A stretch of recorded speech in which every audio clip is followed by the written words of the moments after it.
Welcome to this session about hybrid networking and high availability edge infrastructure for manufacturing customers. My name is Fiona, and I'm Principal Solution Architect for the manufacturing vertical.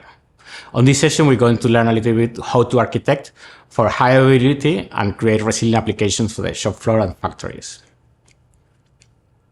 Manufacturing customers face unique challenges running workloads in the manufacturing space.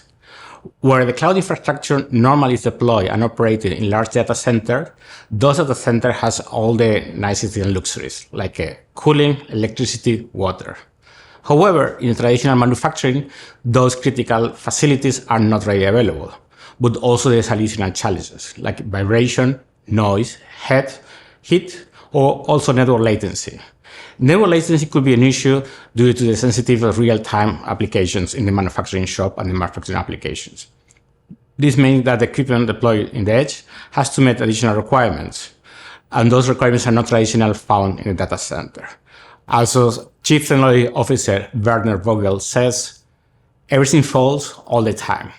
Hence, it's important to step back and define some of the basic rules, how critical or important is application, and what are the best architectures in order to meet our requirements. Service level agreement for high availability helps to ensure that key components of the IT infrastructure are operable and available during business hours. 5-9 availability is typically reserved for applications that require continued stateful operation. For business critical applications, 4-9 availability is standard. Non-critical system application, you might only need or require 2 nines of availability. When determining which acceptable downtime is to consider several factors. Unplanned downtime, and that's the time when the hardware or software fails. Planned downtime, and that's the time when we do routine hardware or software maintenance, like applying patches or replacing some hardware components. And also we have to consider the uptime application itself that could rely on network and database. There's various high availability solutions in the market that help business to achieve their SLAs for different systems, database, and applications. Although continued availability might seem the most appropriate goal for business critical deployment, it's important to find the right balance between cost and availability. The higher availability, the higher the cost. Continuous availability can also be a negative impact on downtime because it will severely constrain the downtime required for planning upgrades or maintenance. And some additional considerations need to be taken when, for example, applying patches. For instance, applying patches, you need to deploy running updates. In general, when we talk about SLA, there's a few questions that we like to ask to customers in order to evaluate and decide what's the best architecture to meet our goals. First of all, how critical is the application? Is the application as available? Can the factory continue to operate in a safe and efficient way? Maybe the application is not available, but there is manual workarounds that enable to continue operating without further issues. Even if the application is done, it could affect a small number of employees, or could affect the whole company as well. We also refer this to the blast ratio in the case that the application failed or the hardware fails. Not all the applications can fail over seamlessly.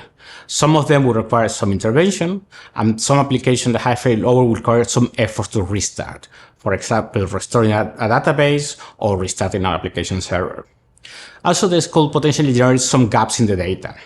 All those gaps are acceptable. Some data could be used as only slightly valuable, so it doesn't really matter if there are some small gaps in the data.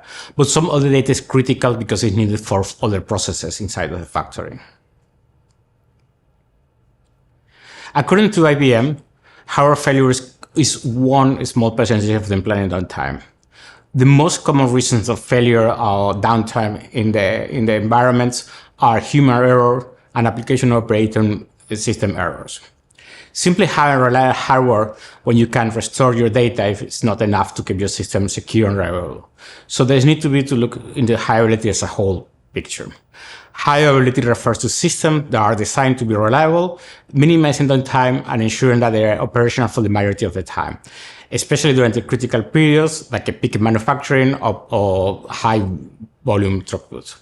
This slide highlights 4 of the key principles of high availability. First of all, we need to consider redundant software and hardware. This represents the idea that both software and hardware components should have backups or duplicates in place. If one component fails, redundant component takes over, ensuring there is no service disruption. Think of having a spare tire in your car. If one goes flat, you have another one ready to go. Secondly, no single point of failures. Systems that are designed in a way that no single component failure will cause the whole system to fail.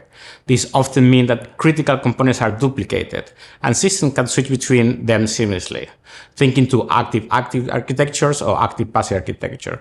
If one component stops working, for example, the server in the data center fails, there's another one ready to handle the workload without any interruption or without any disruption to end users. Monitoring for failures and response. Active monitoring tools and protocols need to be put in place to continue to check the health and performance of applications. If any anomalies or failures are detected, immediate actions responses can be triggered. This could be the form of alerts to the system administrator or automatic failover to backup components. Think on what could be done in automation in order to minimize downtime. Another and very important last step is to have a clear recovery point objective. It's how important to have a predefined objective of how quickly a system can be returned after failure, what we call recovery time objective or RTO, and how much data can be lost in such event, what we call recovery point objective. In essence, it sets expectation and goal for recovery processes. Think of knowing exactly how long it takes a backup power to kick during a power outage, and how much work or data you may lose in that short amount of time frame. In summary, high availability embeds the systems remain operational and accessible for much time as possible, even in the face of failure, by employing redundancy, eliminating single point of failure, actively monitoring, and having a clear recovery objective. So let's start to discuss different components and different options that we have using AWS and using the cloud. Based on the business requirements, as we discussed before, there is a few options available to us. These options can be used individually or as a combination of them. From the top left, we have three options. AWS Snowcone is a small, rugged, and secure device offering edge computing and data storage capabilities. This device is set for challenging environments with little or no connectivity at all. AWS Snowcone can be even powered by a small solar cell. For large capacity or large compute needs, there is the option to deploy Snowball Edge. Snowball Edge provides the capacity up to 100 terabytes, 40 virtual CPUs, and up to 80 gigabytes of RAM. If this is a preference to have all the type of hardware or to deploy existing infrastructure, we have available our distribution EKS Anywhere. EKS means Elastic Kubernetes Service. That enables customers to deploy Kubernetes container using existing hardware on premises and provide the same set of API and capabilities as our cloud provider service. All these options enable full autonomous operation without the need to have a reliable connection to the cloud. So these options are well suited for remote areas where there's little or unreliable connectivity. When there are good connectivity available, and good means at least 2 redundant connections to the wide area network, we have 3 more options, also depending on the needs and the capacity from the business perspective. We have the one Opus, that is one rack unit offering that runs on the C6GD ARM-based Graviton CPUs that provides high performance compute at very low power consumption.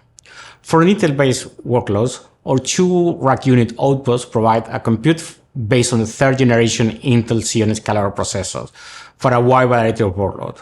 For larger deployments, Output Rack is a full 42-unit rack offering that provides a variety of compute instances, 100 gig connectivity, and the widest available services on premise. However, when we expose these options, I start to wonder if there is any possibility to start looking to deploy them to the cloud directly. Is there reliable connectivity available with a single point of failure? And due to the availability of new connectivity options like a 5G or software-defined ones, or there's some ways to decouple the application, we can start thinking into other options that could keep the latency into single digits. The first option we have is AWS Local Zones, and AWS Local Zones is a type of infrastructure deployed that applies compute, storage, and database and other selected AWS services close to large population or industrial centers. In other cases, AWS Wavelength is designed for 5G networks and is similar to AWS Local Zones, but is close to the 5G carrier networks or facilities. With AWS Local Zones or AWS Webplane, you have the benefits of running application in a more reliable and secure environment with multiple power sources and a much better network reliability. And for less latency-sensitive workload that could require more than 10 milliseconds, it's acceptable. We have our traditional AWS regions that provide the same scalability and security for any business-critical application. We just need to ensure there is a high available and redundant network available to the manufacturing space. And this brings to the second slide, and it's about utilization Direct Connect. Direct Connect enables business to establish a dedicated network connection to the premises directly to AWS. This dedicated path provides serious advantage to AWS users. The first benefit is the shortest path to an AWS region. Because Direct Connect doesn't use the public internet, is one of the significant benefits because the traffic remains entirely in the AWS global network, circumventing the public internet. Another benefit of Direct Connect, it provides a very low latency and doesn't have the traditional bottlenecks on the internet. Customer can significantly reduce the risk of experiencing latency spikes or bottlenecks in the data flow. In the diagram, as I mentioned, present the optional design and topology to achieve the highest level of network availability, targeting the 4 9 type of applications. Also, depending on the physical proximity of the nearest AWS region, user could experience latency as a low single-digit milliseconds. There is a few takeaways points I would like to highlight and share. It's always preferred to design an application that's designed from the ground up to be resilient instead of providing hardware-based redundancy. Not all devices will support a primary or secondary endpoints. In general, this DNS resolution is critical, but it's not reliable. And there are some implementations that ignore the operating system settings. Some equipment uses layer 2 protocols to cover services, and those are not suited for the cloud networks. Timesyncs is a reliable way to mark the data and helps to provide eventual consistency of the data. Network paths need to be redundant and should provide multi-path capabilities.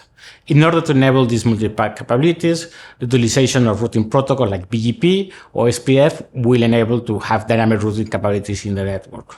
And be mindful of latency on wide area networks. This could potentially provide some disruptions if the latency gets too high.